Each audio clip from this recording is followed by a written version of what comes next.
Muchas gracias, estimado doctor. Bien, muy buenas noches, estimados doctores. Reciban un cordial saludo a nombre de nuestra institución, la Academia Nacional de Derecho, Actualización y Perfeccionamiento Profesional, ANDAP. El día de hoy vamos a continuar con el desarrollo de nuestro diplomado especializado en delitos contra la administración pública, crimen organizado, tráfico ilícito de drogas y el proceso de extinción de dominio. Recordarles que la presente sesión es nuestra sexta sesión del diplomado que hice referencia, el mismo que el día de hoy nos va a acompañar el doctor Percy Rodríguez Salvatierra, desarrollando el temario de crimen organizado, que es la ley 30.077. El doctor es abogado por la Universidad Nacional San Cristóbal de Huamanga, asimismo es especialista en Derecho Penal y Procesal Penal. A la fecha, nuestro ponente es fiscal provincial titular de la Fiscalía Especializada contra la Criminalidad Organizada del Distrito Fiscal de Ayacucho. Bien, estimados doctores, para que la sesión del día de hoy sea de manera dinámica, didáctica, formular sus consultas en el caja de comentarios. También pueden realizar sus preguntas en tiempo real. Se les va a habilitar el micrófono a cada participante. Bien. Asimismo, nosotros le solicitamos guardar estricto respeto a nuestro ponente, a los organizadores del evento académico y a todos nuestros participantes quienes se vienen sumando a nuestra plataforma Zoom de ANDAP y a todos nuestros usuarios que nos están viendo a través de nuestro fanpage de ANDAP. Bien, estimado doctor, le doy el uso de la palabra para que pueda dar inicio a la sesión del día de hoy. Muchas gracias. Bien, a ver, no sé si logran escucharme para poder un poco interactuar.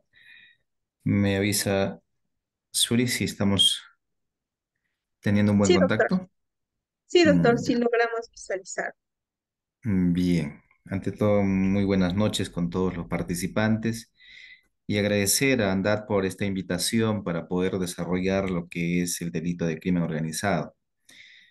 En realidad, para mí es un honor y un placer estar con todos ustedes y espero pues que esta participación mía pueda ser útil para cada uno de ustedes.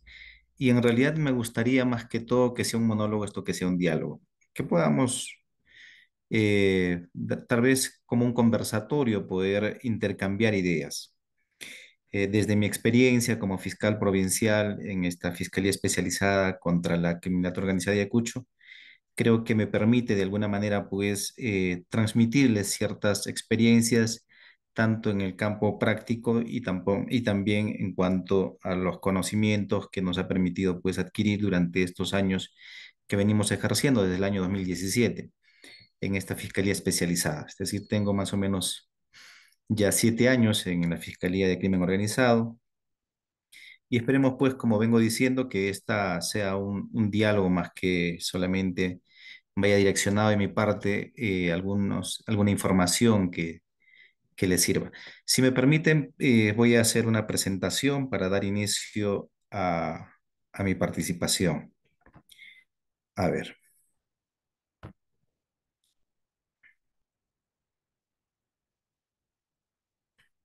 Ujú. ¿Se puede visualizar? Sí, doctor, sí se logra visualizar. Mm, Un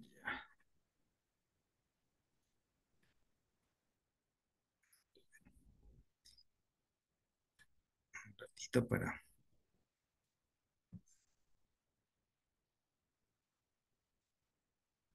Ujú.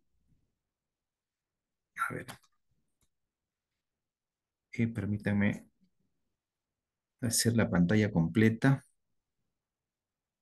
Ujú.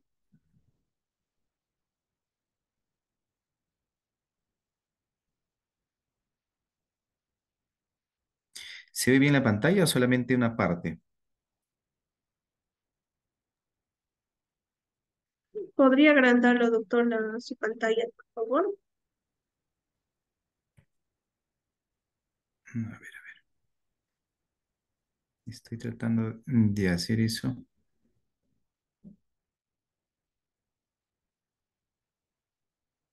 Ujú.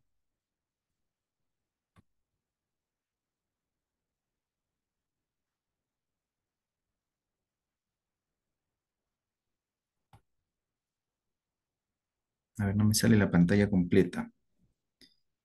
Ujú.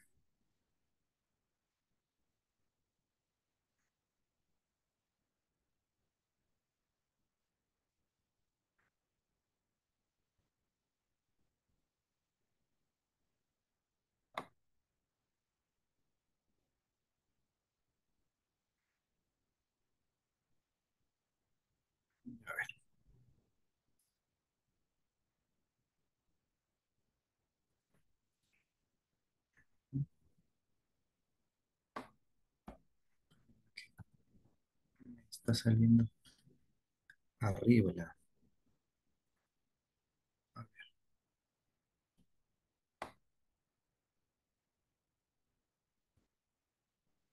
ahí, ¿verdad?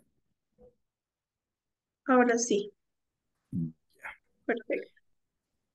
bien, muy bien.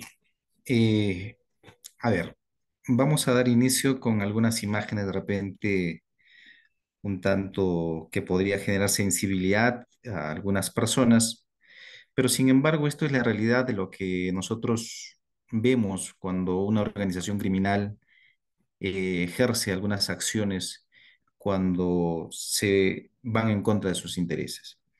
En esta figura estamos viendo pues que hay una delincuencia o un resultado, ¿no es cierto? Donde vemos eh, un cúmulo de personas que han sido víctimas por parte de una organización criminal.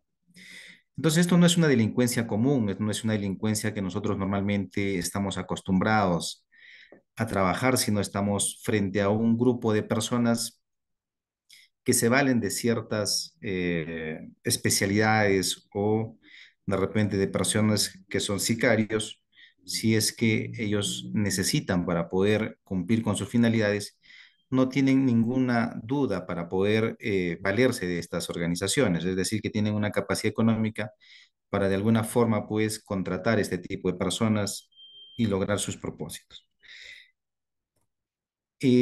Para ello nosotros necesitamos entender lógicamente cuándo estamos ante una organización criminal. El convenio de Palermo, que es un convenio lógicamente que nos permite un poco entender que es una organización criminal. Permítame un ratito, voy a salir de acá porque no me permite visualizar bien. Ya, esto. Ujú.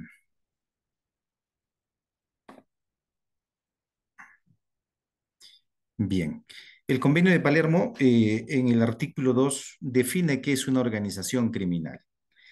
Este convenio de Palermo, lo que define la organización criminal es que, ah, para poder entender que estamos ante una organización, es que tiene que haber un grupo delictivo organizado. Este grupo delictivo tiene que estar estructurado, tiene que haber tres o más personas y tiene que existir durante un cierto tiempo y que su propósito sea cometer uno o más delitos. Y lo más importante, creo yo, de esta definición es de que establece cuál es la finalidad última de esta organización criminal. Es decir, que es obtener un beneficio económico u otro beneficio de orden material. Esto quiero que esta parte donde se ha resaltado con rojo que es un beneficio económico u otro beneficio de orden material lo tengamos presente para más adelante entender lo que realmente es una organización criminal, porque esto no lo va a recoger nuestra legislación peruana. Entonces ya nosotros estamos viendo de que el convenio de Palermo ya define lo que es una organización criminal. Entonces, pues luego vamos a desarrollar las estructuras para poder entender si estamos o no ante una organización criminal. Sin embargo, esto es la base a través de la cual, como nosotros somos parte de este convenio de Palermo, estamos obligados a legislar dentro de nuestro ordenamiento jurídico lo que es el delito de organización criminal. Y este convenio de Palermo, pues, data del año 2000. Entonces, desde el año 2000, nosotros estábamos obligados a poder insertar dentro de nuestro ordenamiento jurídico lo que es el delito de organización criminal. Es por ello que nosotros vamos a ver, la siguiente diapositiva me permite avanzar.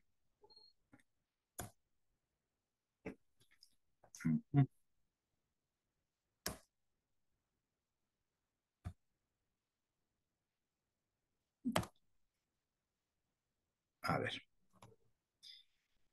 Es por ello que nosotros recién en el año 2016 vamos a de alguna forma intentar aproximarnos a lo que es la definición de organización criminal. Eh, en primer lugar, en el año 2016, ¿no es cierto? A través de este decreto legislativo 1244, se publica pues lo que es la definición de organización criminal previsto en el artículo 317. Si nosotros vemos lo que contempla el artículo 317 con la definición de organización criminal, se asemeja bastante a lo que ha establecido el Convenio de Palermo. En la organización criminal, en el artículo 317 establece pues el que promueve, organiza o constituya o integre una organización de 3 o más personas con carácter estable, permanente o por tiempo definido, que de manera organizada, concertada o coordinada se repartan diversas tareas o funciones destinadas a cometer delitos. Entonces estamos viendo en esta definición de organización criminal, hemos acogido los términos casi similares a lo que ha establecido el Convenio de Palermo, pero se ha olvidado de establecer el fin último, que es de carácter económico. Si nosotros retrocedemos a lo que ha definido el Convenio de Palermo, en la parte roja hemos considerado, ¿no es cierto?, de que esta organización, ya sea directo o indirectamente, obtenga un beneficio económico o un beneficio de orden material. Mientras que nosotros en nuestra legislación, esta parte última no ha sido recogida. Y es por ello que nosotros vamos a tener ciertas dificultades en nuestra legislación interna a poder diferenciar, por ejemplo, lo que es el terrorismo, que también es una organización criminal, pero las finalidades son distintas. En el delito de terrorismo vamos a encontrar las mismas características, vamos a encontrar, ¿no es cierto?, que está conformado por 3 o más personas, es de carácter estable, permanente, por tiempo indefinido, actúa de manera organizada, concertada, tienen reparto de roles y funciones y están destinadas a cometer delitos. Podríamos fácilmente nosotros entender de que el delito de terrorismo, los terroristas, es una organización criminal y por tanto estarían encuadrándose en el artículo 317. Sin embargo, no es así porque hacemos una interpretación con lo que establece el convenio de Palermo para que estemos ante una organización criminal y previsto en la ley 30.077, esta tiene que tener un fin último que es de carácter económico o de naturaleza material.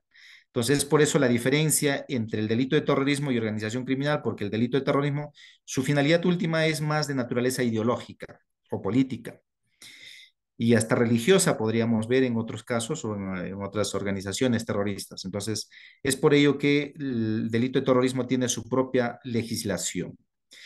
Y la ley 30.077, de alguna manera, con el artículo 317 se complementa para poder entender lo que es la organización criminal. Si nosotros revisamos el artículo 2 de la ley 30.077, vamos a encontrar aquí una añadidura, lo que es cualquiera sea su estructura. Es decir, de que esta organización criminal no necesariamente tiene que haber una estructura típica, sino cualquiera que sea su estructura. Y eso lo vamos a desarrollar más adelante, cuáles son las tipologías que establecen y no necesariamente se ciñen a estas tipologías que vamos a desarrollar, sino que para estar ante un delito de organización criminal, la ley simplemente especifica cualquiera sea su estructura y eso lo definimos a través de las técnicas especiales de investigación, que lo vamos a ver más adelante. Entonces estamos viendo de que hay cierta definición y semejanza en nuestra legislación nacional con el Convenio de Palermo. Eh,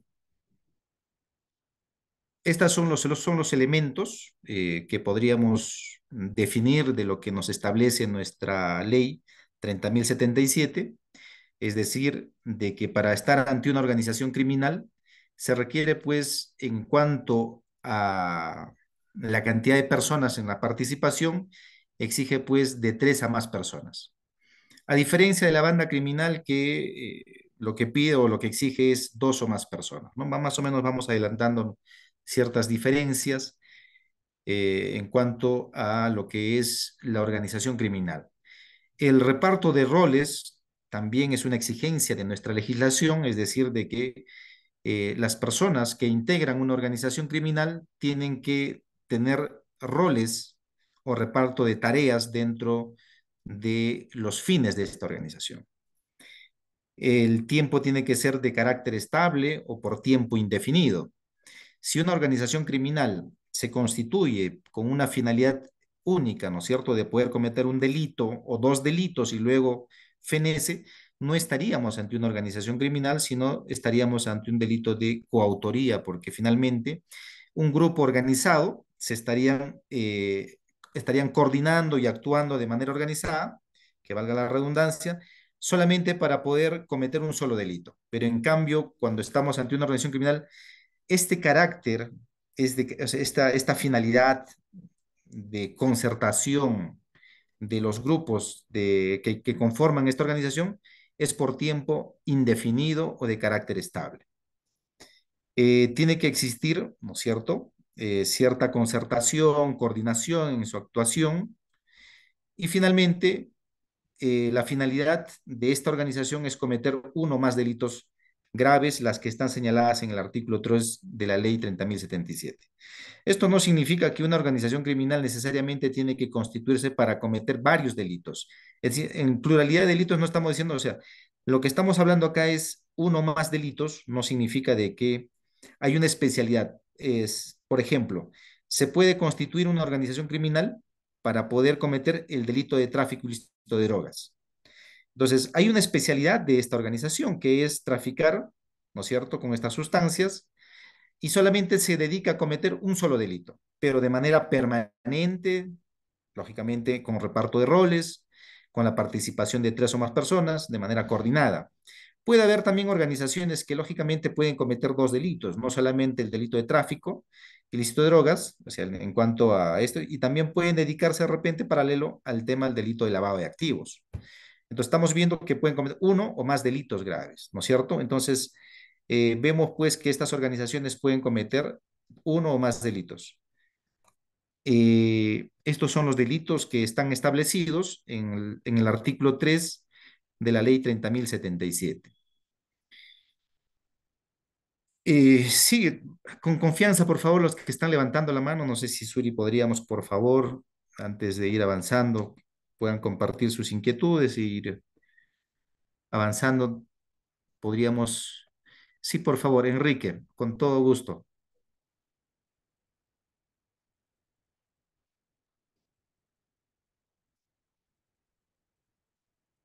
Suri, le podemos dar audio. Sí, doctor, buenas noches. Buenas noches, doctor. ¿Cómo está? ¿Cómo está? Sí, buenas noches, doctores y doctor. Bueno, disculpe que estoy en mi trabajo, en su zona No, laboral. claro Sí, que sí. una consulta, doctor, ya que se trata de esto de derecho penal. Así es. Eh, ¿Qué pasa, doctores o doctor? Su nombre creo que es el doctor usted Fernández, creo, Rodríguez. Percy Eh, Rodríguez. Ujú. Percio Rodríguez, soy el alumno Monja Valdera de Derecho. En verdad, doctores, ¿qué pasa en mi caso acá en Prosegur? Me pasó un caso de que, claro, es penal, es penal. Tiene que ver con derecho penal. Lo que pasa es que yo estoy trabajando ya más de un mes acá, ¿no? En esta empresa, y me contrato por un año, del 18 de este mes de enero hasta el 18 de enero del próximo año 2025, si que estamos vivos. ¿Y qué pasa? De que yo me conocí con una chica aquí en Lima, estoy en Lima, porque soy de provincia yo, de Chiclayo, Tucumán, en el metro consorcio, donde viajamos en tren, ¿no? Desde Puente Piedra hasta Cachanzanita, y tomo el consorcio metro. ¿Y qué pasa? Que una colega que trabaja, no en Prosegur, sino trabaja en otra empresa que se llama Boxer, yo estoy en Prosegur, trabajé en Boxer, en otra empresa, me dice, quiero que me recomiendes a Prosegur, porque acá gano muy poco, me pagan el mínimo, y por favor, acá trabajo 8 horas. Digo, ya, digo, envíame tu currículo a mi WhatsApp, le doy mi número, y ahora me sale acusándome a mis jefes, diciendo que yo estoy que la acoso, ¿no? Entonces, doctor, usted como penalista, y también lo conviene que me escuche, pero me decía usted como docente, y yo le digo a mi profesor, le digo, saludarla de manos y darle un beso en la mejilla, eso no es acoso. Ahora, yo le envío las pruebas, le digo, le envío las pruebas, le he enviado las pruebas a mi supervisor, ¿no? De que ella me está entregando su currículo vitae en PDF para que yo la recomiende. ¿No? Entonces mi pregunta es, doctor, creo que saludar a una persona, aunque mi supervisor me dice, no, ahí en el tren hay cámaras y ahí está que tú te las cosas. Bueno, supervisor, le digo mi conciencia de que yo Doctor le Enrique, saludo, ¿no? doctor Y no Enrique, sé, disculpe que le corte. sí, Doctor Enrique, mira, el tema que estamos tratando el día de hoy es el tema de crimen organizado. Y al inicio yo fui bien clara de que las preguntas que se deben formular deben ser de acuerdo al tema que el doctor está desarrollando. Entonces, el tema que usted ah, está preguntando no corresponde al tema, doctor. Por ello yo le voy a pedir que por favor en otra ponencia que tenemos el tema de delitos puede realizar su pregunta. Gracias. por ahora no llamo, disculpe, doctor, Dios le bendiga, muchas gracias, gracias. No se preocupe. Bueno, Puede Gracias. continuar, doctor Farsi. gracias. Eh, Esto del catálogo de delitos que estamos viendo, la que establece en el artículo 3 de la ley 30.077, justamente permite entender de que todos estos delitos tienen pues como consecuencia lograr obtener ganancias económicas. Es por eso que todos los delitos, ¿no es cierto? Todos los delitos establecidos en este catálogo tienen esa finalidad de generar ganancias económicas a las organizaciones criminales. Entonces, por ahí se entiende, guardando cierta coherencia a lo que establece el convenio de Palermo, de que estas organizaciones criminales, su fin, o sea, su programa criminal, su plan criminal, tiene que estar relacionado al fin último, que es obtener ganancias económicas, ¿no es cierto? O materiales. Entonces, de alguna manera esto nos permite, pues, entender y guardar coherencia con lo que ya hemos dicho. eh, los elementos constitutivos del tipo con relación a lo que es organización criminal, ya hay un consenso tanto en la doctrina como en la jurisprudencia de que deben concurrir pues 5 elementos constitutivos del tipo, ¿no? Ya esto se desprende de la misma estructura de lo que es el delito de organización criminal. Entre ellos es el elemento personal que ya hemos indicado para estar ante un delito de organización criminal, tiene que mínimamente participar 3 o más personas, ¿no? Mínimo 3. Eh, si hay 2 personas, no podríamos tipificar como organización criminal, pero sí como banda. El elemento temporal es importante, actuación de esta organización o la constitución de esta organización tiene que ser de carácter estable o permanente, ¿no es cierto? Y la finalidad, que es el elemento teológico, es pues desarrollar un futuro plan criminal, un programa criminal, es decir, que se constituyen con la finalidad de cometer delito, uno o más delitos. El elemento funcional es que estas organizaciones criminales tienen que haber reparto de roles de los integrantes de la organización criminal.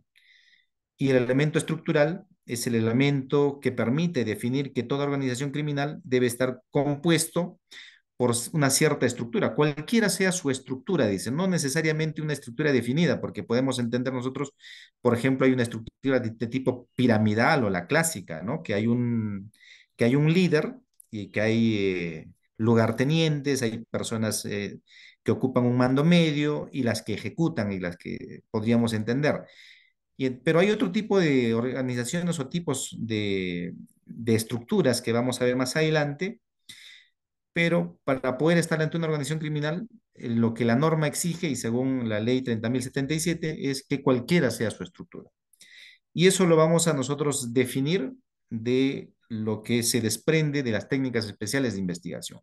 Normalmente, de las escuchas telefónicas, que es uno de los elementos que a nosotros nos permite definir cuál es la participación de cada uno de ellos, cuál es su rol de cada uno de ellos. Eso lo vamos a explicar en su momento. Vamos avanzando. Entonces, estos son los 5 elementos que deben estar presentes para poder entender que estamos ante una organización criminal. El elemento personal, el elemento temporal, el teleológico, el elemento funcional y el elemento estructural.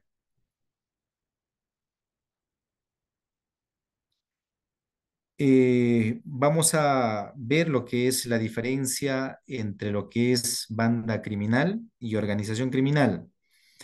Si nosotros revisamos el artículo 317 y el 317b, vamos a encontrar una diferencia marcada. Sin embargo, ya con el acuerdo plenario 08-2019, vamos a ver que hay otro tipo de diferencias, más que todo es por la finalidad. Si nosotros vamos a ver el artículo 317b, permítanme darle una cierta lectura para poder fácilmente ver que hay una diferencia. En la 317b, como banda criminal, define, para poder estar ante un delito, el que constituye o integra una unión de dos o más personas que sin reunir alguna o algunas de las características de la organización criminal dispuestas en el artículo 300 tenga por finalidad objeto la comisión de delitos concertadamente. Entonces estamos viendo que no debe cumplir con todos los requisitos establecidos para la organización criminal para estar ante una banda criminal. Y de acuerdo a la doctrina se ha establecido pues que una banda criminal no tiene la misma estructura, la misma complejidad en cuanto a su grado de organización. Se dice que una banda criminal es una banda meramente estructurada, mucho más simple, a diferencia de una organización criminal que su estructura es mucho más compleja. Es decir, las bandas criminales, sus reuniones son más ocasionales, con un fin mediático, no es muy elaborado en cuanto al grado de concertación o preparación para los fines de su comisión. Sin embargo, cuando nosotros revisamos el acuerdo plenario 08-2019, vamos a encontrar ciertas diferencias más marcadas. Por ejemplo, se ha establecido de que la banda criminal tiene una estructura criminal de menor complejidad, dice, ¿no? La banda criminal, como se ha estado entendiendo, mientras que la organización criminal es un poquito más organizado, más complejo. Por otro lado, dice que la banda criminal ejecuta un proyecto delictivo menos trascendente propio de la delincuencia común urbana. Es decir, que la banda criminal estaría dedicada pues a actos de violentos, actos que puede cometer personas con ciertas limitaciones o no tengan ciertos conocimientos especializados, sino es una comisión de un delito más violento en el ejercicio, en la materialización del delito. En el punto C dice que la organización criminal se encarga de activar y mantener negocios o economías ilegales, actividades productivas ilegales de bienes y servicios. La banda criminal se encarga mayormente del despojo, esto es, de aquellas que producen inseguridad ciudadana a través de su actuación en la comisión reiterada de robos, secuestros, extorsiones o actos de marcaje y sicariato. Entonces estamos viendo aquí ya de que en la banda criminal se caracteriza por su finalidad. Si la organización criminal, su fin último es desarrollar actividades económicas productivas o ilegales, ¿no? O bienes y servicios, de prestación de bienes y servicios. ¿Cuáles serían esos delitos dedicados a estas actividades productivas? Se habla, por ejemplo, de lo que es el delito de tráfico ilícito de drogas. Entonces, cuando estamos ante un delito de tráfico ilícito de drogas, estaríamos dentro de una organización criminal que se dedica a esta actividad. No podríamos calificar como banda criminal. ¿Por qué? Porque la banda criminal, según esta definición, solamente se dedicarían a actos de robo, despojo, secuestro, extorsiones, marcaje, sicariato, todo lo que tenga que ver con actos violentos. Mientras que la organización criminal, su finalidad de esta es de prestación de bienes y servicios y actividades productivas. También entre ellos se ha podido entender que el delito de trata de personas también es una actividad de servicios y por tanto estaríamos ante una organización criminal. No podríamos calificar que habría una banda criminal dedicado al delito por ejemplo, el tema de, no sé, tráfico ilícito de drogas o trata de personas que son de servicios y actividades económicas. Y tampoco podríamos decir, según esta definición, que hay una organización criminal dedicada al delito de robo o al delito de secuestro, sino dice que son bandas criminales. Entonces ya estamos definiendo que por la finalidad estaríamos entendiendo cuáles son la banda criminal y cuál es la organización criminal. El número de integrantes salta a reducir de la propia norma, de que en una banda criminal es 2 personas y en una organización criminal de 3 integrantes como mínimo. Y el modus operandi, lógicamente, es otra de las características que nos permite, pues, diferenciar entre una organización criminal y banda criminal. Como bien lo hemos dicho, el modus operandi de una banda criminal es un poco más artesanal, está basado mayormente en lo que es los actos violentos, en el asalto, en la sorpresa, mientras que en una organización criminal es un tema un poquito más productivo, más elaborado, más organizado, el nivel de coordinación es mucho mayor y hay mayor cohesión en cuanto a la estructura. Es por eso que se podría resumir, de acuerdo a este acuerdo plenario 08-2019, la diferencia fundamental entre una banda criminal y una organización criminal está, pues, está prácticamente en el proyecto criminal, ¿no? En el plan criminal. Es decir, que la banda criminal se dedica a lo que es la delincuencia común urbana, que tiene por finalidad crear inseguridad jurídica, mientras que el delito de organización criminal se habla pues más de una actividad productiva, y no se utiliza medios violentos, sino más por el contrario, son actividades mucho más elaborados, coordinados, y eso sería la diferencia entre una organización criminal y una banda criminal, según este acuerdo plenario 08-2019. No sé si hay alguna pregunta que nos permita de repente ampliar o desarrollar algunos temas que estamos revisando en este momento.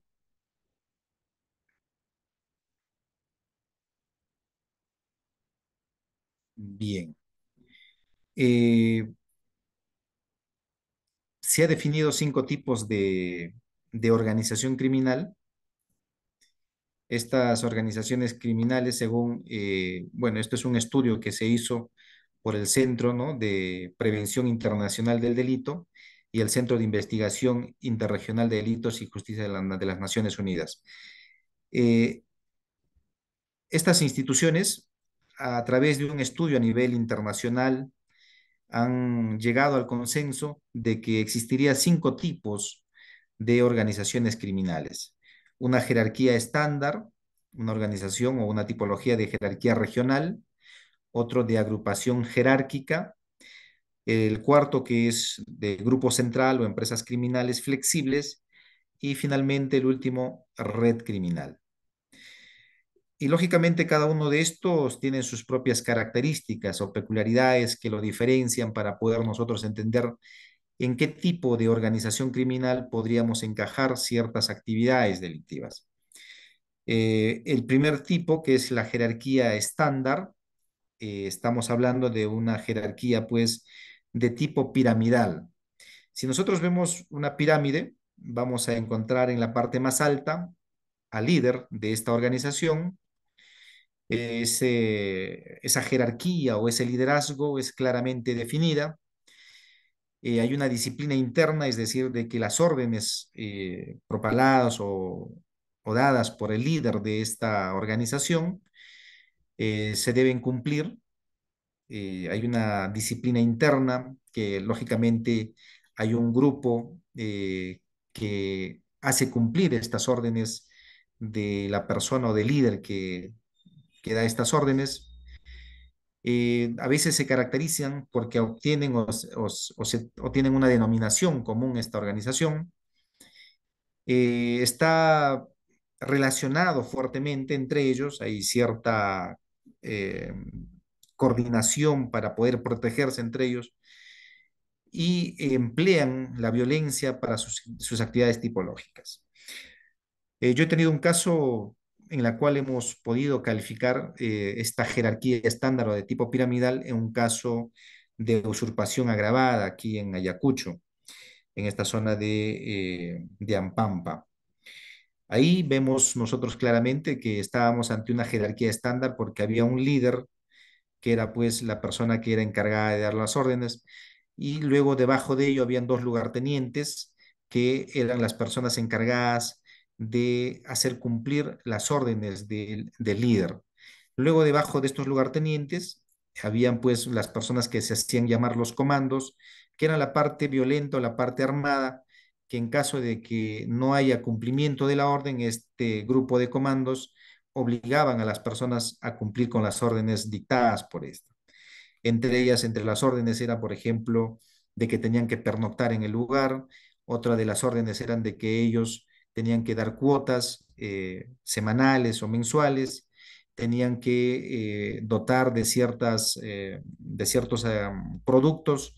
Entonces, si no cumplían en cuanto al horario, por ejemplo, tenían que mantener un horario de permanencia en el lugar.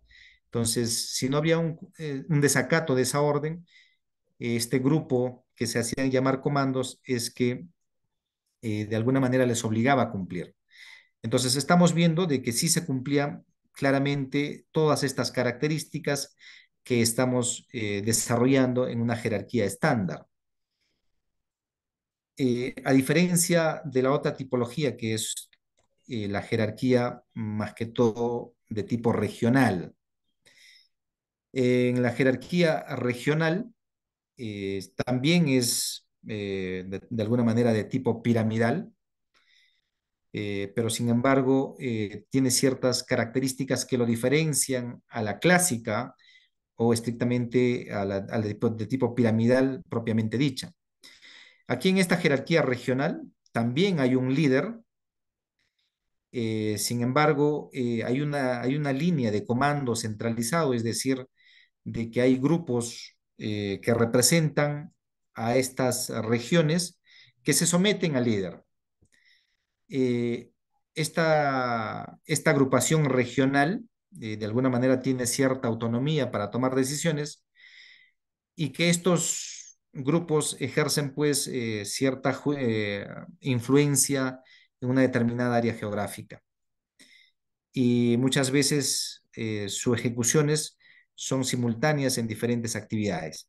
Entonces, vamos a ver acá, por ejemplo, podríamos ver también en Huamanga, ha habido un caso un tanto parecido para poder entender que estaríamos ante una jerarquía regional. No ha sido un caso mío, sino un caso de otro equipo que lo ha visto, en la cual se habían repartido en Huamanga por sectores, ¿no es cierto? La gente que se dedicaba al robo de autopartes.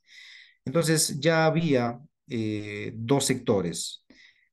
Parece que se habían dividido en la zona norte y sur, que se habían dividido, y que en cada uno pues había un grupo de personas que podríamos decir que tenían ciertas autonomías para poder tomar decisiones.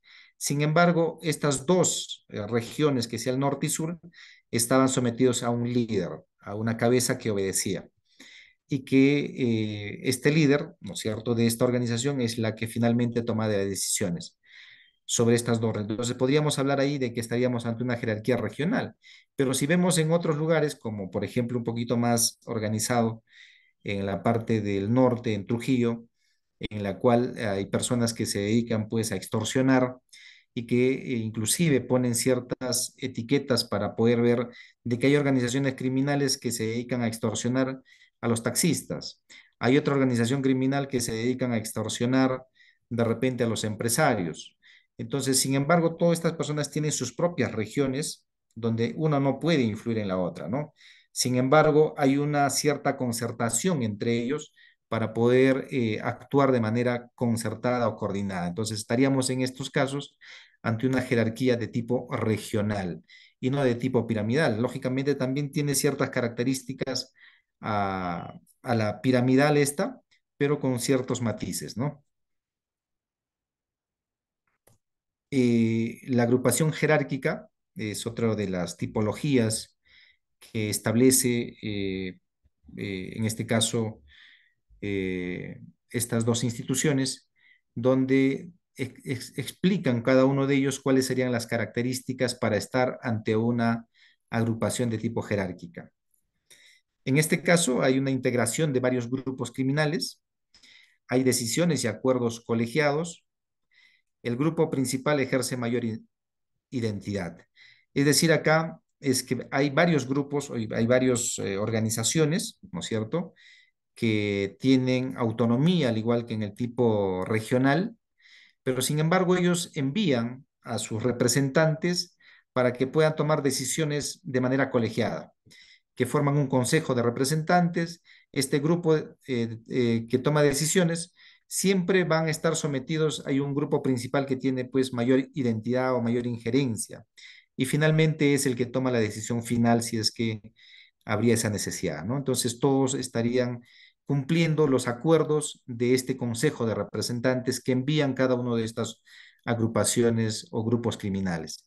Entonces, en este caso, estaríamos ante una agrupación de tipo jerárquica. Hay otra tipología, que es la tipología 4, que es grupo central. Hasta ahora, hasta la tipología 3, podríamos decir que es una tipología de alguna manera que siempre tiene características de tipo vertical.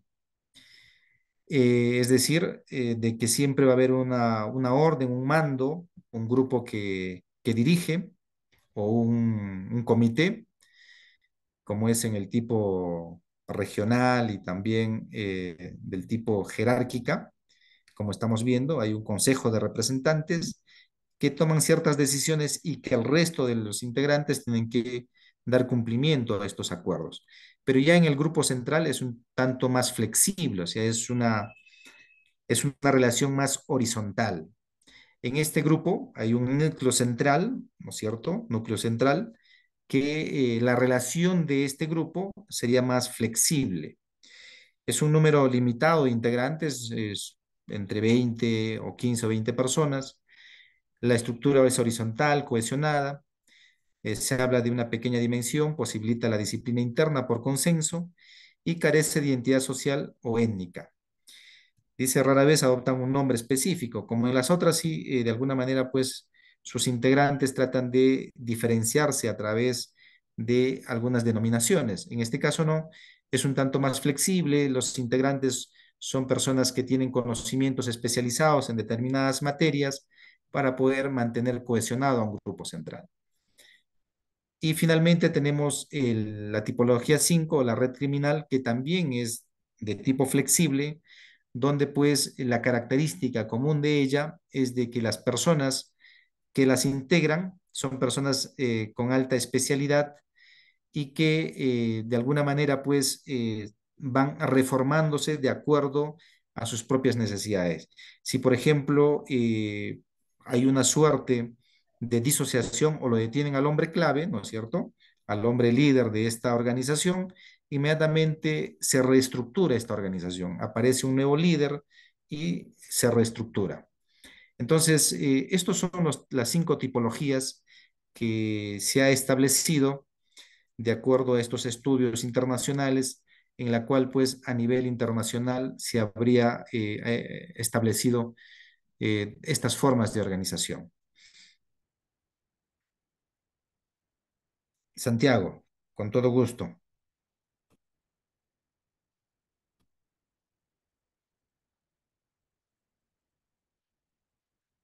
Adelante, Santiago. Sí, doctor, buenas noches. Le habla el abogado Santiago Molina. Qué gusto, Santiago. Mire, yo laboro en la ciudad de Puno y Claro, realmente aquí tenemos casos complejos derivados especialmente de este delito de estafa piramidal, ¿no? así es. Aquí, hablando de la tipología, ¿no? De los diferentes tipos de tipología, realmente vemos, o al menos yo lo analizo, ¿no? Desde la jerarquía estándar que se habla de violencia, ¿no? En los delitos de estafa nunca encontraremos una violencia, ¿no? Porque lo que caracteriza es el engaño.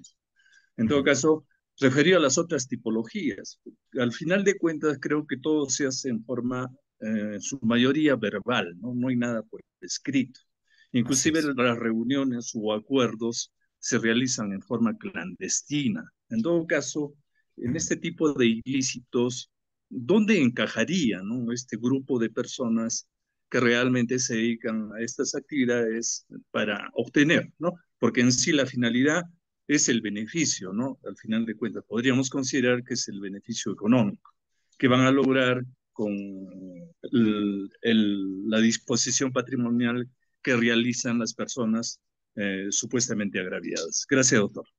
Claro.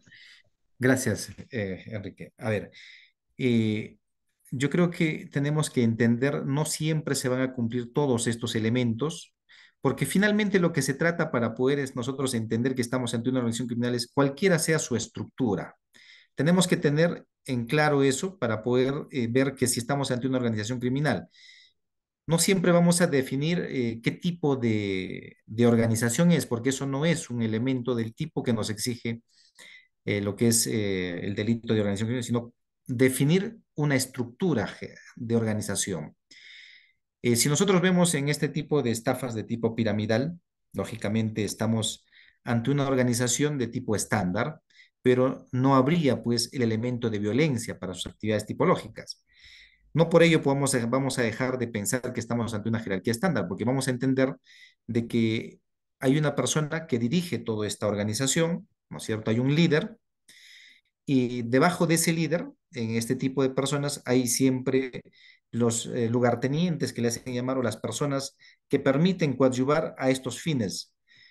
Y de repente podríamos ver también de que habría cierta disciplina interna, es decir, de que hay que cumplir metas, hay ciertas sanciones entre ellos, esos acuerdos, en caso de que no cumplan algunas metas.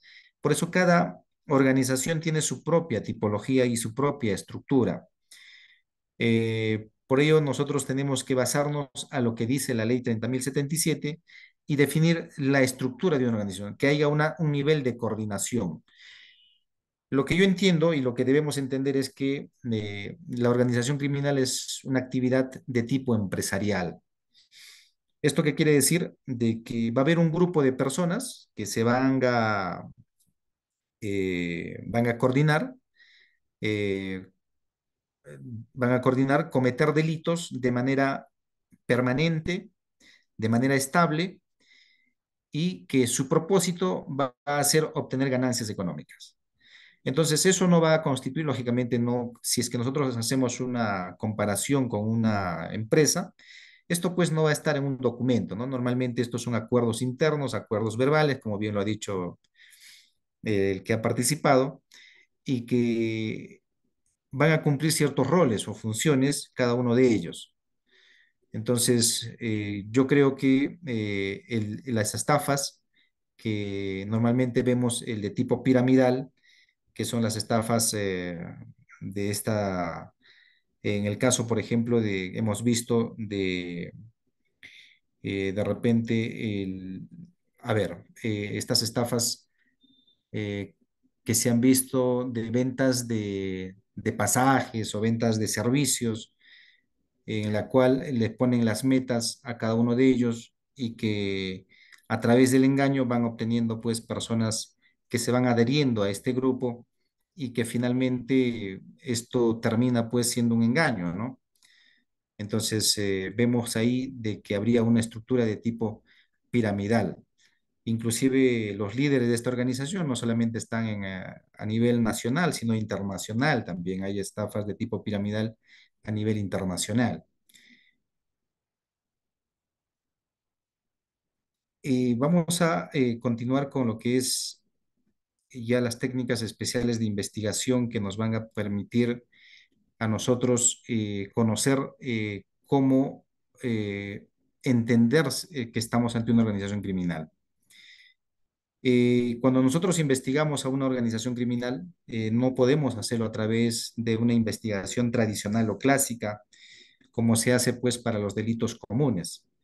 Si nosotros vamos a investigar, por ejemplo, el delito de robo, vamos a investigar pues el pasado, ¿no? Porque ya se ha materializado el delito, se ha concretado, se ha ejecutado un delito y por tanto tenemos que nosotros, a través de las técnicas tradicionales, descubrir lo que ha sucedido en el pasado.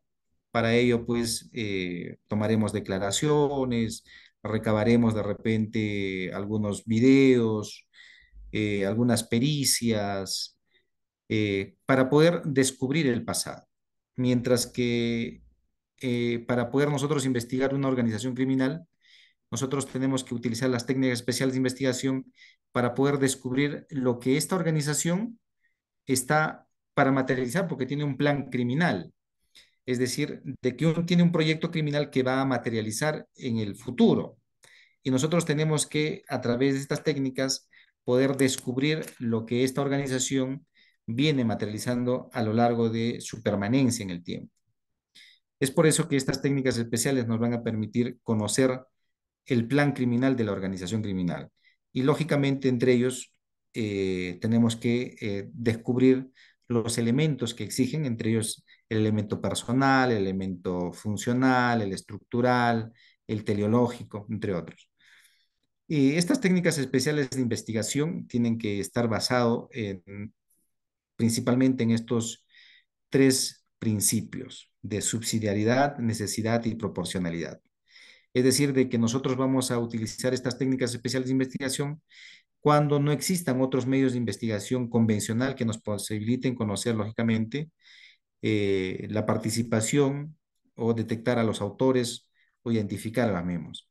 La necesidad solo se utiliza atendiendo a los fines de la investigación en relación con la importancia de los delitos investigados. Y la proporcionalidad se usarán solo si la protección del interés público predomina sobre la protección del interés privado. Entonces, necesariamente para que nos puedan autorizar o se pueda autorizar el uso de estas técnicas especiales de investigación, se tiene que cumplir con estos tres principios, tanto de subsidiariedad, necesidad y proporcionalidad. ¿Y cuáles son estas técnicas especiales de investigación? Entre ellos tenemos pues la interceptación postal. Esta no es muy usual porque generalmente pues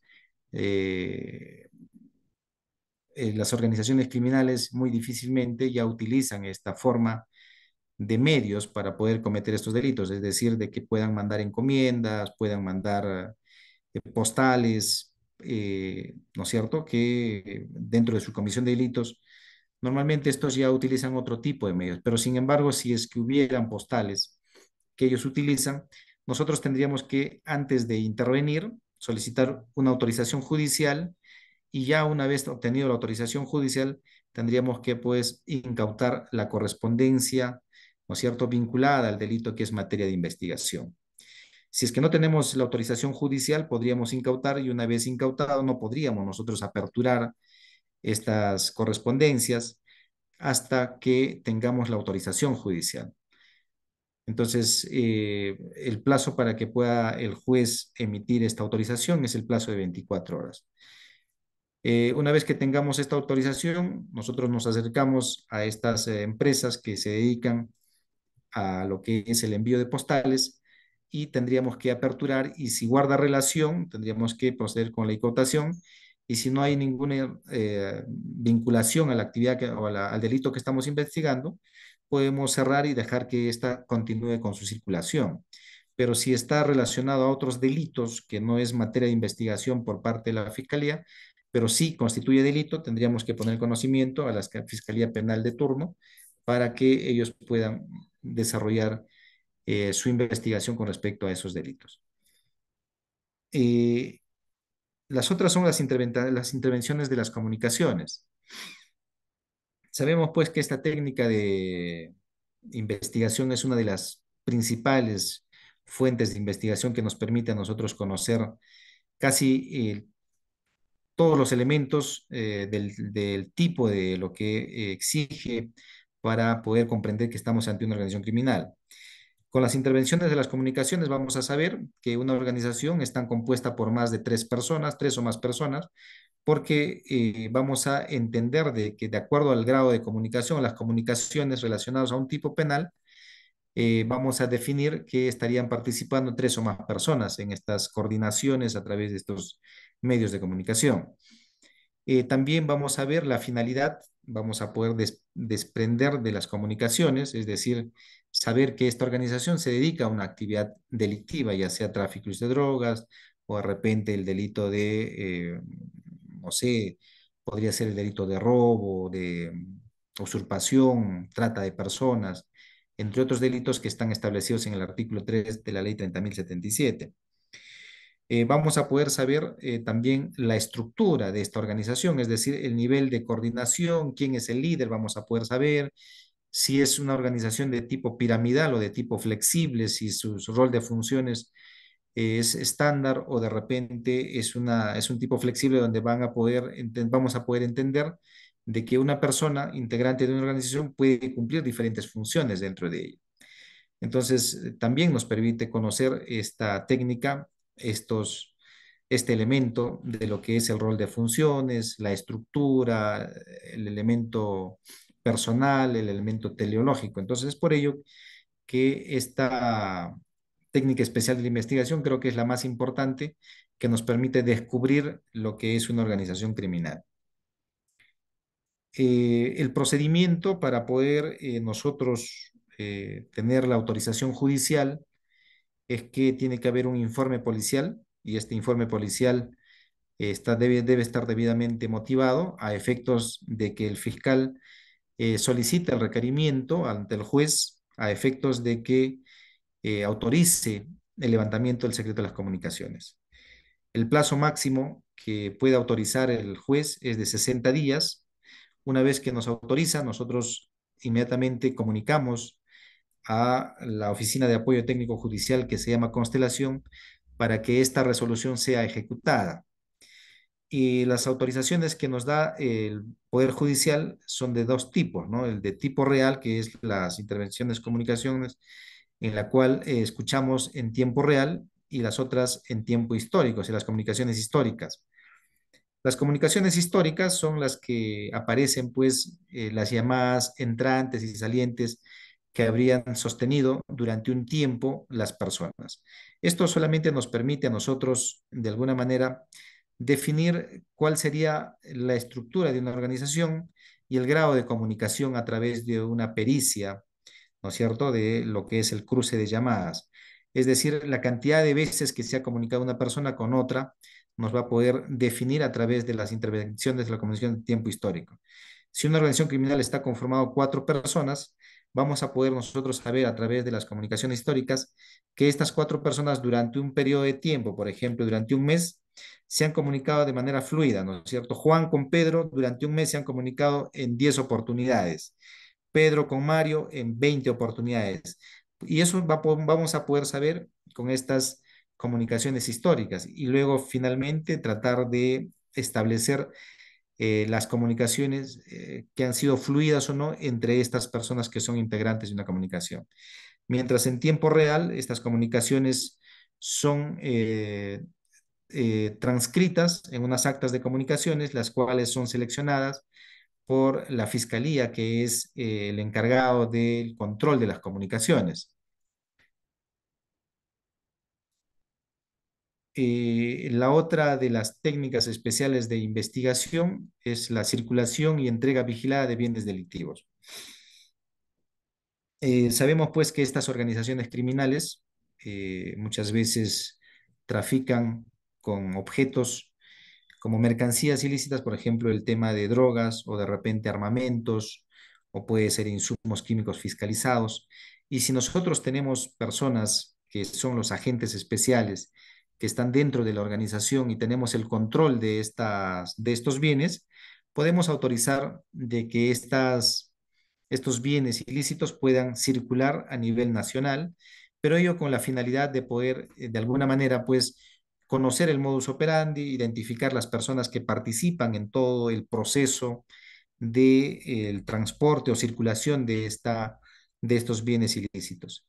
Entonces, para ello, necesariamente se tiene que emitir una disposición de autorización de esta circulación y entrega vigilada de este bien ilícito. Esta disposición se tiene que comunicar a la Fiscalía de la Nación y ahí se tiene que establecer las características que vamos a ver acá. Primero, tiene que haber una verificación, ¿no es cierto?, de qué bien va a ser objeto de circulación. Se tiene que hacer un pesaje, la descripción, el detalle, las características de la mercancía ilícita. Y si hay un control, lógicamente se puede dejar que esta remesa circule. Y si no hay un control de esto, es decir, de que en el transcurso se pueda perder, se puede sustituir con otro bien o mercancía y de esa manera tener controlado, lógicamente, que este bien ilícito pues no pueda perderse, ¿no? En el trayecto. Entonces, para emitir esta disposición fiscal, tenemos que tener esas características, tiene que estar debidamente motivado, tiene que estar establecido de qué se trata, de qué bien se trata, la cantidad, las mercancías, y todo esto tiene que estar inscrito en la Fiscalía de la Nación y se tiene que garantizar de que estos bienes pues no puedan desaparecer en el transcurso y para ello se designa a un efectivo policial que es el responsable de este procedimiento de la circulación de estos bienes. ¿Qué cosas pueden autorizarse? Podemos autorizar, por ejemplo, las drogas, las materias primas o insumos destinados a la elaboración de drogas, dinero, valores, títulos, valores, patrimonio cultural extraído ilícitamente, especies de flora, fauna, billetes, bueno, entre otros, armas, materias, o sea, insumos o bienes destinados a la minería ilegal. Entonces, todos estos bienes que son objeto del delito pueden ser pues autorizados a través de una disposición para que puedan circular con la finalidad de poder detectar el modus operandi de la organización, poder también conocer quiénes son los que participan en este proceso y de esa manera pues poder conocer más o menos los integrantes y el rol de funciones de las organizaciones, de los integrantes de la organización criminal. Hay requisitos que se deben cumplir, ¿no es cierto? Para poder autorizar, entre ellos es que existan pues indicios razonables de que exista un delito vinculado a una organización criminal, que este riesgo sea controlado. Esto es con respecto a la entrega vigilada, claro. Eh, a ver.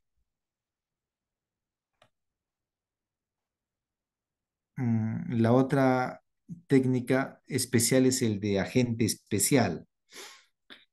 El agente especial también hay dos tipos de agente, ¿no? Hay un agente especial y un agente encubierto. El agente especial es una persona civil, el agente encubierto es un miembro de la Policía Nacional. Esa es la diferencia fundamental entre estos dos agentes. El agente especial tiene por objeto infiltrarse a una organización criminal de manera voluntaria y que estando dentro de la organización criminal ya infiltrado, pueda pues proporcionar evidencias incriminatorias de este ilícito penal. Es decir, estando dentro de la organización nos tendría que dar cuenta eh, eh, cómo está estructurada esta organización, cuáles son sus modos operandi, quiénes las conforman, eh, qué medios utilizan, entre otras actividades ilícitas. Y para ello nosotros cumplimos con un procedimiento para poder incorporarlos como agente. Si se trata de un agente encubierto, lógicamente tiene que ser miembro de la Policía Nacional, tiene que acompañarse un plan de trabajo y este plan de trabajo tiene que tener especificaciones financieras, logísticas y técnicas, es decir, tiene que haber pues o sea, ciertas posibilidades económicas para poder de alguna manera mantener a esta persona dentro de esta organización. También tiene que ser voluntaria, no se le puede obligar, por más que sea miembro de la policía, esto no puede ser obligado a esta persona para que se pueda insertar a una organización, siempre de manera voluntaria y que tiene que estar debidamente capacitado. En cuanto a la agente especial, igual cumple las mismas características, sin embargo, la diferencia es simplemente, como estamos diciendo, tiene que ser un agente civil y que también se pueda insertar de manera voluntaria.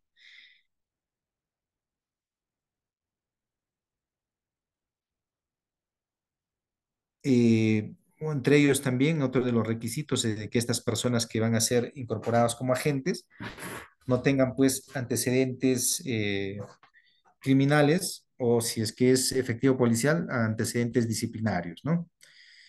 Entonces, yo creo que con esto más o menos hemos dado cuenta de lo que nos han propuesto para poder desarrollar en esta temática. Me gustaría tal vez algunas preguntas para poder ir conversando ya una vez desarrollado estos temas.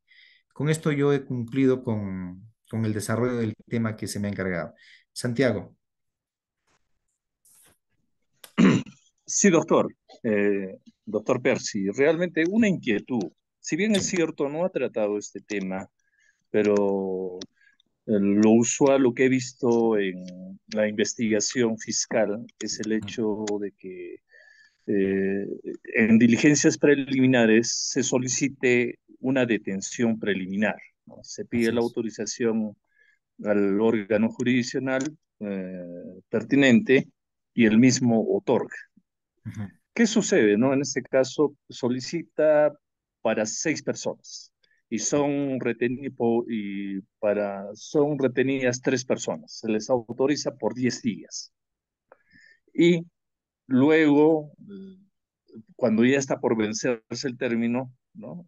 Justo emiten la disposición, ¿no? Correspondiente solicitando la prisión preventiva respecto a las personas que fueron materia Pero, de detención. así es. En todo caso, mi preocupación, doctor, va al hecho, ¿no? ¿Qué sucede con las otras personas, ¿no? Que no son habidas y no fueron detenidas por esos 10 días? El fiscal puede ya en investigación preparatoria, porque ya se formalizó, seguir requiriendo su detención o sería un abuso. Gracias, doctor. Claro, claro. A ver, se supone que ya luego de que nosotros hemos agotado, un poquito, vamos a retroceder de repente un poquito más para ir entendiendo. Toda la etapa de investigación preliminar cuando nosotros dirigimos a una organización criminal se hace pues de manera reservada, ¿no? Eh, por práctica común y en consenso con los efectivos policiales, muy a pesar de que de repente ya tenemos conocimiento quiénes son los integrantes de una organización criminal, se acostumbra solicitar que haga un informe contra los que resulten responsables, solamente con apelativos o alias, ¿no? Y de esa manera se trata de mantener en reserva la investigación y no se notifica a ninguna de las partes. Y otro es que el artículo 66, ¿no es cierto?, del Código Procesal Penal, también autoriza a que nosotros podamos, 68, numeral 3, explica pues en esta parte, dice, el fiscal decretará, de ser el caso, el secreto de las investigaciones por un plazo prudencial, que necesariamente cesará antes de la culminación de las mismas. Entonces, este artículo, ¿no es cierto?, 68, numeral 3, a nosotros nos permite, si es que aperturamos una investigación preliminar ya con identidad, podamos decretar en secreto y no notificar a las partes, porque sería iluso de nuestra parte tratar de investigar bajo el método tradicional una organización criminal, ¿cierto? Porque no podríamos, pues, por ejemplo, poner en práctica lo que es las escuchas telefónicas. No podríamos nosotros decir, te estamos investigando, les notificamos y luego aplicamos las técnicas especiales de las escuchas telefónicas. Lógicamente, en cualquier organización en uso de su razón y lógicamente si su finalidad es evitar de que sean pues detectados sus actividades criminales, ellos van a dejar de hablar lógicamente a través de estos medios. Y tampoco no podría ser posible la técnica especial de videovigilancia, porque no van a pues reunirse, no van a dejar de... Entonces, por ello que necesariamente la etapa de investigación preliminar tiene que ser pues en secreto, ¿no? En secreto o contra los que resultan responsables. La idea es que las personas que están siendo investigadas no tomen conocimiento de que hay una investigación de esta naturaleza a través de las técnicas especiales de investigación. Entonces, una vez que nosotros tenemos ya todos los elementos de convicción, porque el 80% de todos los elementos de convicción que finalmente se va a actuar en juicio como prueba, se obtienen pues en la etapa preliminar. Ya en la etapa de investigación preparatoria, se hacen pues algunos actos de investigación que finalmente solamente consolidan o permiten redundar en la teoría del caso del Ministerio Público. Entonces, ya nosotros con el trabajo de investigación preliminar tendríamos casi el 80% de lo que vamos a llevar a juicio, de los elementos de convicción que finalmente los vamos a presentar y que luego se van a convertir en prueba, ¿no? Una vez actuado bajo la inmediación. Y vamos a tu pregunta. Entonces, cuando nosotros ya tenemos todos los elementos y para poder desarticular esta organización, siempre solicitamos la detención preliminar porque vamos a encontrar algo fundamental para nosotros, que es el nivel de coordinación a través de los teléfonos que ellos normalmente lo tienen, a través por WhatsApp. Entonces, cuando nosotros intervenimos a ellos, lo primero que aseguramos son los teléfonos de esta organización. Entonces, estos teléfonos es una de las prioridades para nosotros, ¿no? Y luego es el allanamiento en sus domicilios, porque sabemos pues que mucha información podemos encontrar en el domicilio, ya sean documentos, otros teléfonos que normalmente ellos utilizan para las actividades, porque no, ellos utilizan un teléfono para sus actividades criminales y otro teléfono para sus actividades cotidianas. Entonces, podemos encontrar estos teléfonos en sus domicilios para las actividades criminales y que ahí vamos a encontrar mucha información. Y por ello es que una vez que solicitamos la detención, actuamos pues entre ellos la extracción de información, ¿no? A través de lo que es este equipo de Celebrity, que es un equipo que nos permite extraer toda la información que contiene un teléfono. Ahí es importante para nosotros y luego hacer las pericias. Una vez detenido, nosotros lo sometemos a pericias fonéticas para poder identificar efectivamente de que las personas que hemos detenido, una vez pasado la pericia fonética, luego de un tiempo tenemos un resultado de que efectivamente corresponde a las conversaciones que están en el audio, ¿no? Entonces ya de esa manera vinculamos de que las personas que han conversado corresponden a los que han sido detenidos. Porque si nosotros vamos a fiarnos con los teléfonos y con la titularidad de ellos, no siempre guardan correspondencia. No siempre utilizan, y se sabe pues que estas organizaciones compran teléfonos a nombres de terceros o otros que están liberados. Entonces, va a ser difícil nosotros de poder identificar la titularidad o de que estos teléfonos han sido utilizados por los titulares a través de estas informaciones. Entonces, si nosotros detenemos a 6 personas o a 3 personas de los 6, ¿no es cierto? Esta detención preliminar caduca a los 10 días, porque nosotros tenemos 10 días para poder detener. Y cuando ya nosotros no podríamos ejecutar la detención preliminar cuando ya se ha formalizado, porque para eso ya está la prisión preventiva. Entonces, si ya se ha formalizado, no podríamos materializar la resolución judicial que ordena la detención preliminar por el plazo de 10 días, porque eso solamente es a nivel preliminar. Si a nosotros formalizamos, tenemos que solicitar la prisión preventiva. Y no necesariamente contra los detenidos, sino contra todos los investigados se puede solicitar la prisión preventiva. Si son 6 investigados y tenemos los elementos, pedimos la prisión preventiva contra los 6 y el juez evaluará si tenemos o no la razón para poder cumplir con los presupuestos que exige pues el Código Procesal Penal, ¿no? En el artículo 268, si cumplen o no con los presupuestos para que se dicte la prisión preventiva en contra de las personas que estamos requiriendo. Entonces, eso sería más o menos la respuesta con respecto a tu pregunta, de que efectivamente si nosotros ya está formalizado y materializamos a través de esta resolución de detención, estaríamos cometiendo un abuso, porque la detención preliminar caduca en la etapa preliminar, porque ya para lo que es la etapa intermedia, corresponde para poder sujetar o arraigar a un investigado durante ese proceso, es lo que es la prisión preventiva. No sé si hay otra pregunta por ahí.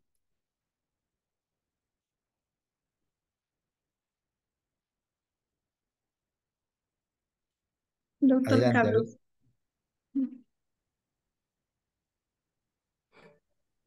Doctor, muy buenas noches. Y ¿Qué tal? gracias de antemano por la respuesta. Eh, Usted señaló que hay en las técnicas de investigación hay dos tipos de comunicaciones, una en tiempo real y otra Un tiempo histórica. histórico. Así es. La histórica quisiera, tengo una curiosidad. Yo tengo entendido de que las empresas de telefonía guardan la información o las escuchas por 2 años. ¿Eso es verdad? ¿Eso ustedes lo piden? ¿O simplemente yo he entendido en su ponencia de que simplemente están las entradas y salidas de las llamadas telefónicas? Esa es mi pregunta, doctor. A ver, Gracias. ya. A ver, cuando nosotros solicitamos la medida de levantamiento del secreto de las comunicaciones, lo hacemos en las dos formas, ¿no? Tanto en las comunicaciones en tiempo real y en tiempo histórico. Bien, cuando nosotros pedimos en tiempo histórico, señalamos un periodo de tiempo. ¿De qué periodo de tiempo queremos que nosotros nos envíe las empresas telefónicas las comunicaciones que han sostenido esta persona? Por ejemplo, supongamos que Pedro tiene un teléfono, ¿no es cierto?, con un número de operadora y solicitamos en un periodo, porque a nosotros nos puede servir de repente los últimos 6 meses. Entonces pedimos desde el mes de octubre a la fecha. Entonces nos van a enviar a nosotros, estas empresas operadoras, las comunicaciones que ha tenido esta persona desde el mes de octubre a la fecha, pero no el contenido de las comunicaciones.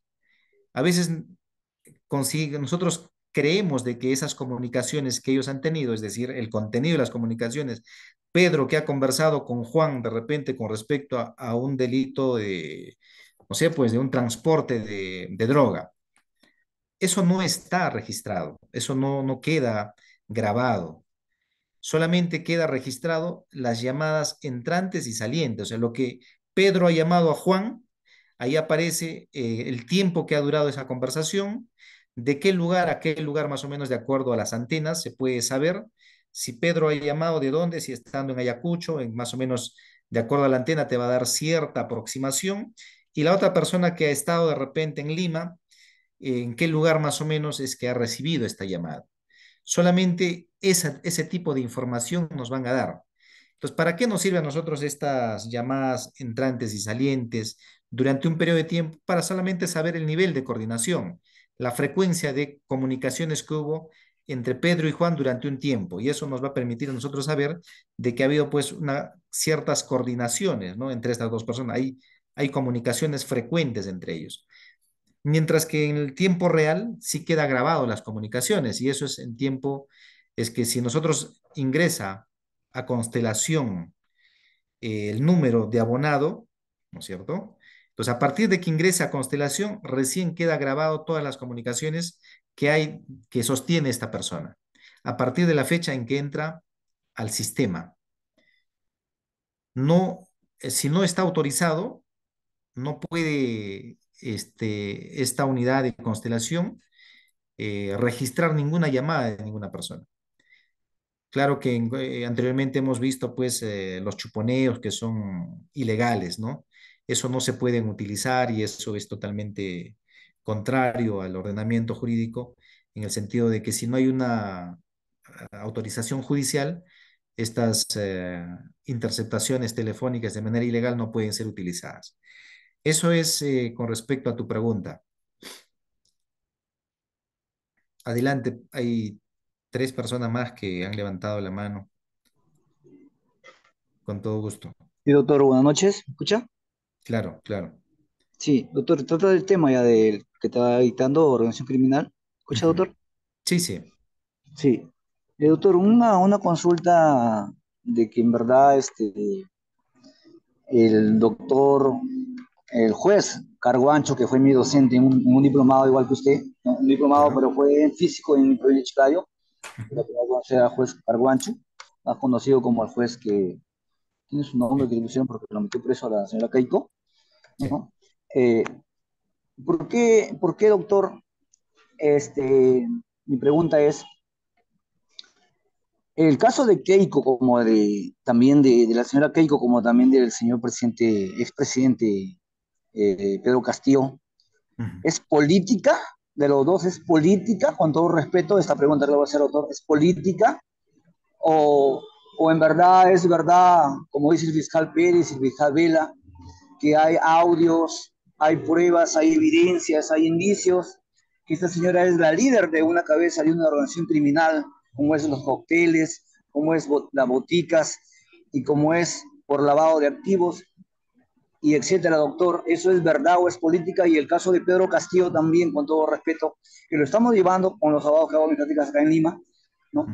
¿Es política o es es real, ¿no? Que están metidos en la corrupción y tantas cosas que están metidos en la organización criminal.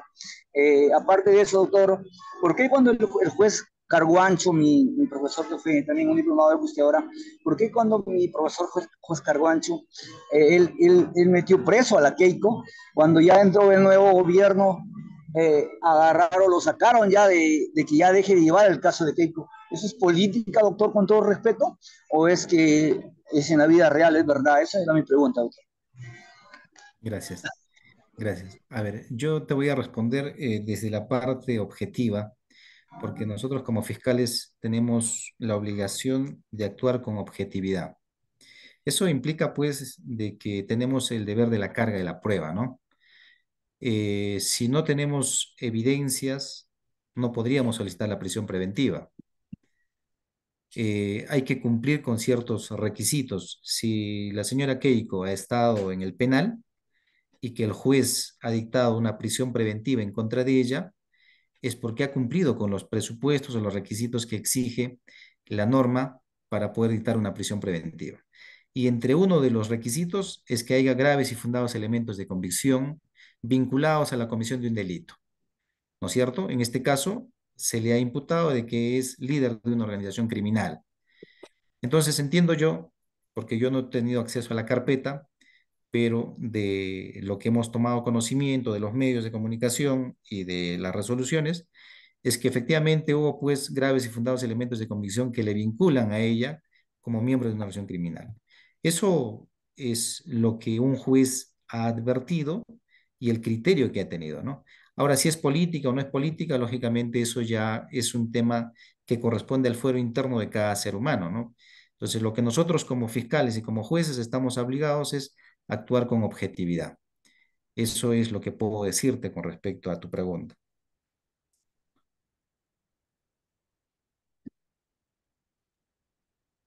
Bien, está Habría, habilitado el teléfono de Sami. Doctor, buenas noches. ¿Me escucha? claro, claro, ¿cómo Doctor, está? buenas noches. Le saludo Capitán Aina. Hemos Ay, ¿cómo trabajado está, juntos, hombre? Qué gusto. doctor. Después de tiempo le escucho. Y felicitarle por la exposición, en primer lugar. Gracias. Doctor, mi pregunta va mire, siempre nosotros hemos visto que las organizaciones criminales van al par de la tecnología. Así es. Y uno de esos motivos es por el que las normas, ¿no? O uno instrumento, los instrumentos especiales para la investigación son las técnicas de investigación. La pregunta es si hoy en día tenemos algún tipo de proyecto para ampliar estas técnicas de investigación para el uso, por ejemplo, de hacker, inhibidores de señales, drones, GPS.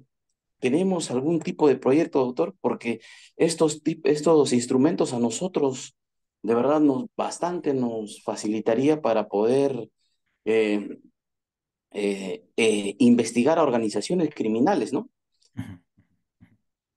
Claro, gracias, teniente. Es un amigo a quien lo aprecio y lo considero mucho y también tiene mucha experiencia en cuanto a las investigaciones relacionadas a organizaciones criminales y definitivamente la pregunta está que hace está pues al campo práctico. Y es verdad, y ya hay un acuerdo plenario también con respecto al uso de drones y está autorizado estos medios tecnológicos para fines de investigación. Siempre, lógicamente, se tiene que, cuando se va a afectar un derecho fundamental, ¿no es cierto? Porque estos drones, si nosotros sobrevolamos por encima de un inmueble, vamos a afectar el derecho a la intimidad de una persona. Entonces, para eso, si es que nosotros vamos a hacer una videovigilancia con un dron al interior de un domicilio, necesariamente tenemos que solicitar la autorización judicial. Pero si nosotros vamos a de repente utilizar estos drones para poder hacer una videovigilancia en áreas públicas, ¿no es cierto? No necesitamos una autorización judicial, simplemente una autorización por parte del Ministerio Público. Entonces, sí están autorizados ya y hay un acuerdo plenario en el año 2019 con respecto al uso de este tipo de tecnologías, de drones, inclusive las GPS. GPS son medios tecnológicos que nos permite, pues, determinar la ubicación de una persona, ¿no? Entonces, esto simplemente lo que se tiene que hacer si es que se afecta a derechos fundamentales, solicitar la autorización judicial. Y si no se afecta, no hay necesidad de solicitar una autorización general, sino simplemente con una autorización de la disposición fiscal. Entonces, el GPS, por ejemplo, ¿qué es lo que nos permite? Solamente conocer la ubicación de él, ¿no? Pero no afectamos un derecho, sino nos permite más bien hacer un seguimiento y no perder el rastro de las personas que están siendo investigadas. Más no hay otra información que nos pueda dar este tipo de... Y sabemos perfectamente que eso se utiliza en cuanto a las investigaciones. Entonces, estos medios tecnológicos sí es posible que se puedan utilizar en el trabajo de investigación. Eso ya en el acuerdo plenario, y ahorita lo reviso y se los hago saber. Esto es, a ver, para ser más exactos, 10/2019, doctor. 10, ¿no? Ahí está. Gracias por su apoyo. Pero ahí está el uso de estas tecnologías. Muchas gracias. Teniente, un gusto verlo y saludarlo. De repente hay otra pregunta adicional. Está habilitado el micrófono de Gustavo Palomino. Sí, doctor, muchas gracias. En primer lugar, felicitaciones por su disertación. Bueno, Gracias.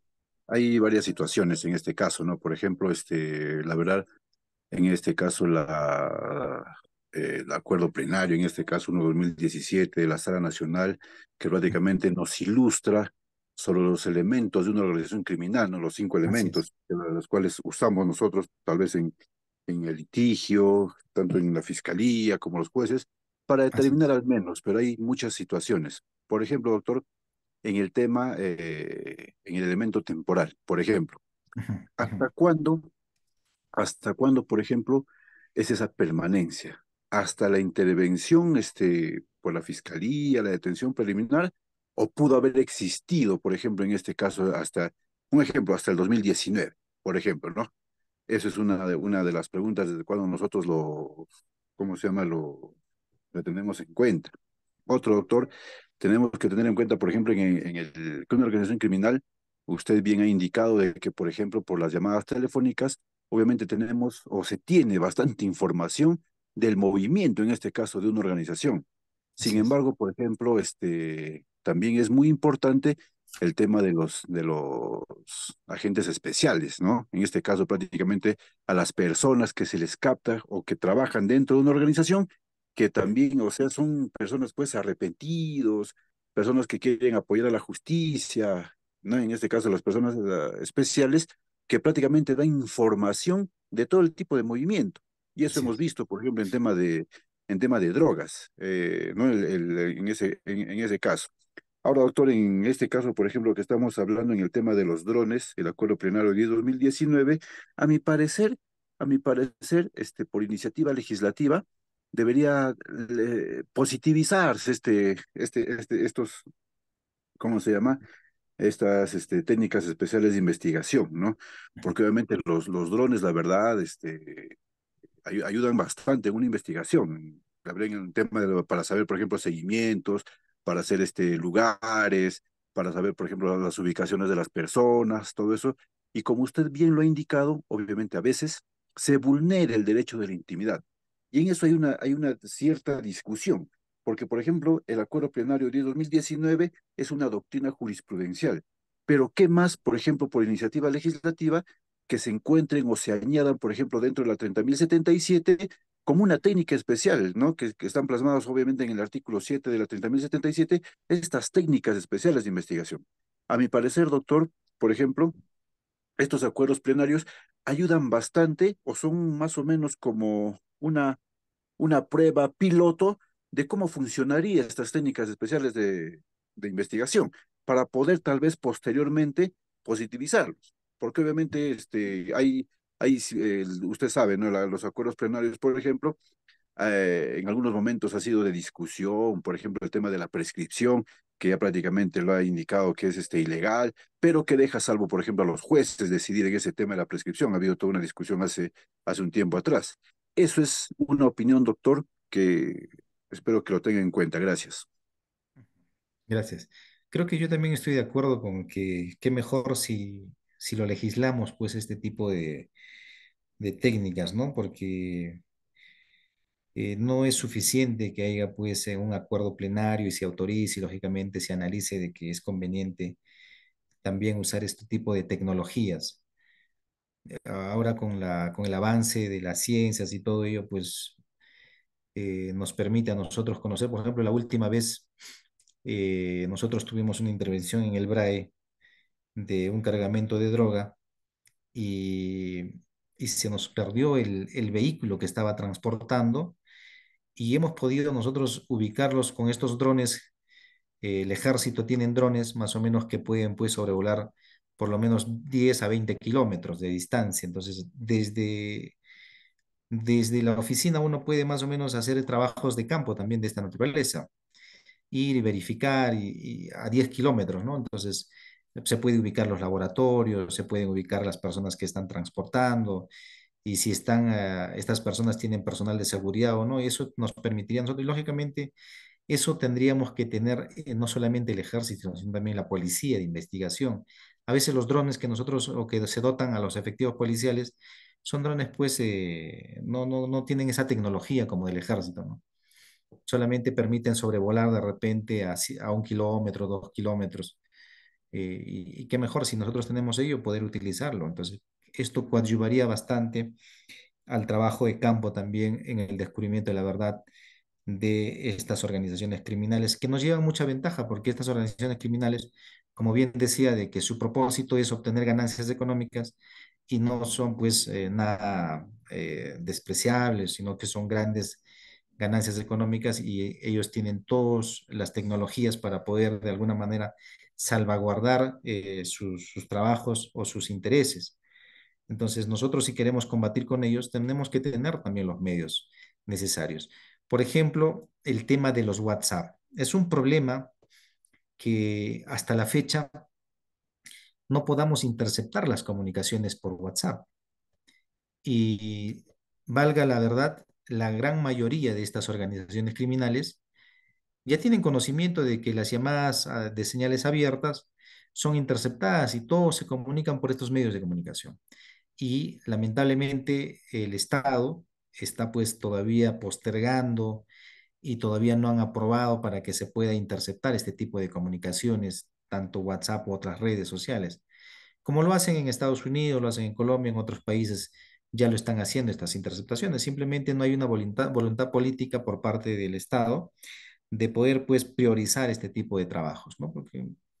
Y eso nos dificulta porque sabemos, como bien lo ha dicho el doctor, que las escuchas telefónicas, pues, es uno de las técnicas especiales que nos permite a nosotros conocer casi todos los elementos del tipo que exige el artículo, o sea, el tipo de organización criminal. Entonces, si ellos se comunican a través del WhatsApp o a través de otros medios o redes sociales y nosotros no podemos acceder a estos medios, estamos pues prácticamente en una cierta desventaja frente a la lucha contra estas organizaciones criminales cuyo plan, o mejor dicho, sus coordinaciones lo hacen a través de estos medios o redes sociales. Gracias, doctor, por su participación. No sé si hay alguien más que quiera participar o compartir alguna experiencia. Doctor, Sí. disculpe mi insistencia, ¿no? Así. Ante todo, felicitarlo por su excelente ponencia que nos ilustra bastante para nuestro quehacer diario, ¿no? Tanto en la defensa como yo considero en el ejercicio de la labor de la magistratura, ¿no? Doctor, usted ha indicado claramente y he escuchado también la intervención de los colegas en el sentido de los acuerdos plenarios, ¿no? Yo pienso que esto de los acuerdos plenarios debemos tomarlo con pinzas, porque en todo caso son aprobación de reuniones de los jueces supremos, en todo caso, para uniformizar criterios jurisdiccionales.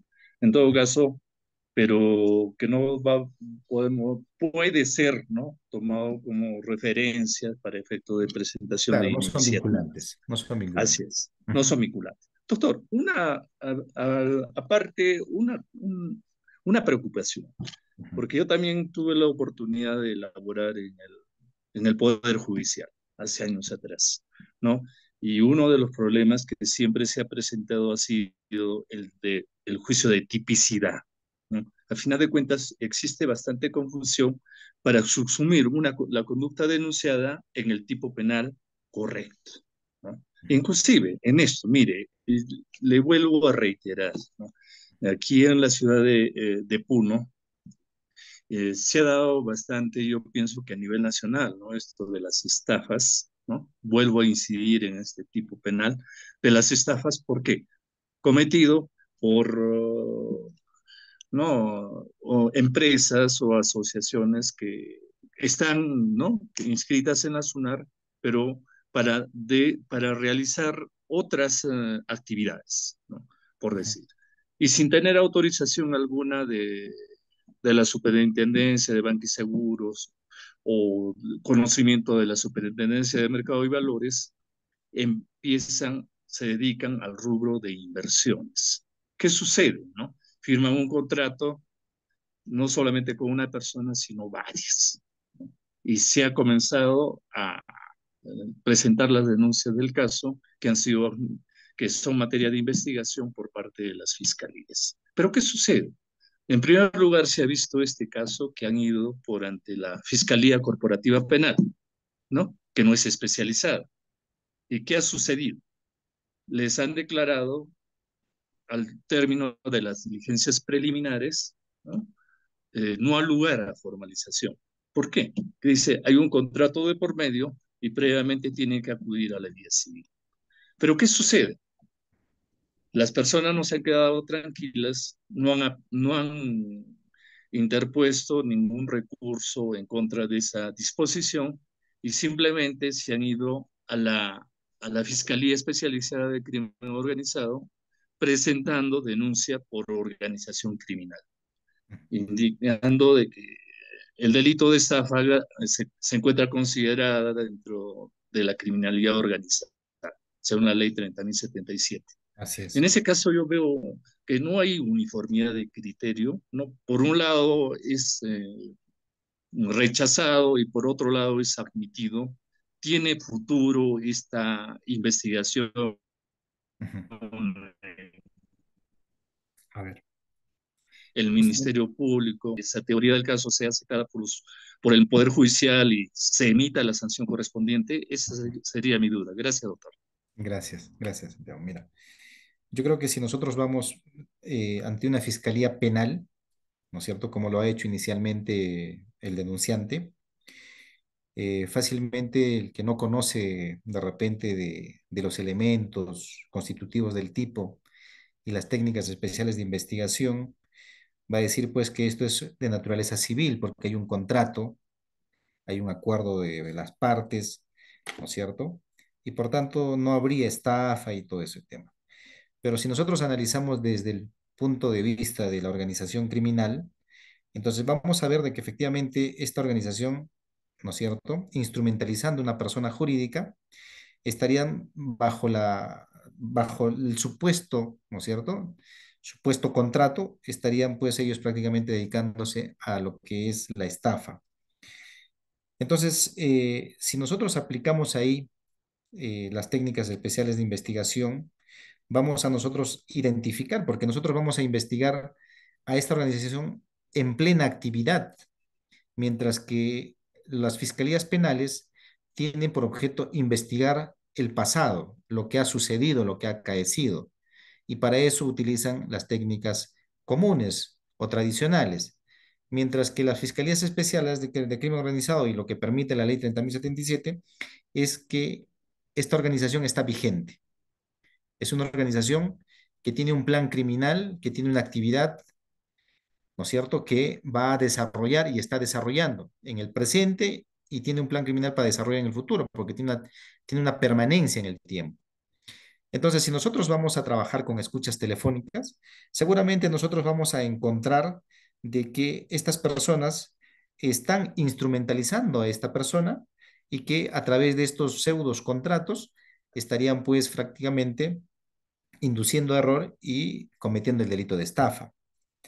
Entonces, vamos a encontrar también dentro de esta investigación que hay una pluralidad de personas, hay una estructura organizacional, hay una finalidad que es el plan criminal, lógicamente, de obtener ganancias criminales a través de este delito de estafa. Y así vamos a poder entender de que estamos ante una organización criminal.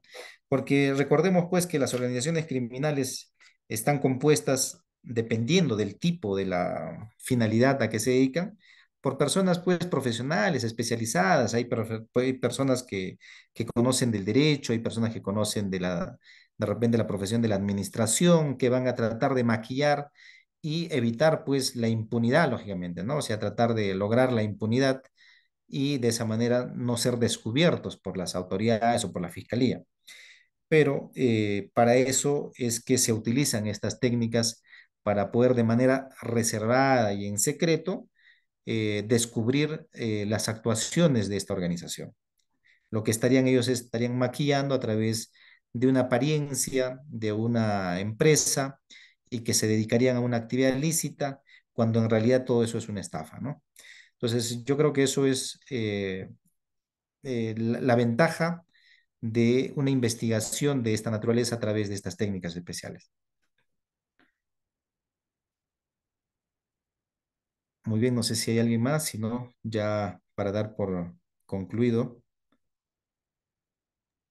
Ya no hay ninguna pregunta más, doctor. Bien, estimado doctor, solamente darles nuestras gracias por la excelente ponencia. Esperamos que a nuestros participantes sea de suma utilidad la presente sesión para nuestros participantes y estamos seguros de poder contar con su participación en nuestros próximos eventos académicos. Muchas gracias, doctor Pérez. Muchas gracias por la invitación y muy buenas noches. Con permiso. Gracias, doctor. Bien, estimados doctores, hemos finalizado la sesión del día de hoy. Y aquellos participantes que todavía no se han suscrito para su certificación, aún están disponibles las inscripciones, ya sea para nuestro diplomado o el curso de la sesión del día de hoy. Aquellos que se han suscrito a nuestro curso, los videos estarán habilitados en su plataforma para el día de mañana con sus respectivos materiales didácticos.